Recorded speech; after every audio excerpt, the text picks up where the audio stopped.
కంప్లీట్గా electoral shift ఇట్లా మనం తీసుకొని చూస్తే 1951 నుంచి 2024 ప్రొజెక్షన్స్ ఆర్ 2026 ప్రొజెక్షన్స్ వరకు తీసుకొని చూస్తే ముస్లిం పాపులేషన్ ఎంత ఉండే 19.4% ఉండేనట.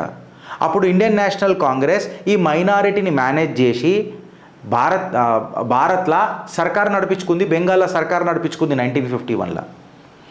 బట్ అది అంచెలంచెలుగా ఈ 19% మైనారిటీ ఓటు బ్యాంక్ ఏదైతే ఉన్నది చూడు, ఈ ఓటు బ్యాంకు క్రమక్రమంగా ఎంతవరకు పోయింది, 30 నుంచి 33% దాకా పోయింది. అంటే ఎంత డెమోగ్రఫిక్ చేంజ్ అయింది, ఈ డెమోగ్రఫిక్ చేంజ్ పొలిటికల్ బిహేవియర్ని ఏ రకంగా మారుస్తుంది అనేది ఒక కీలకమైన అంశం.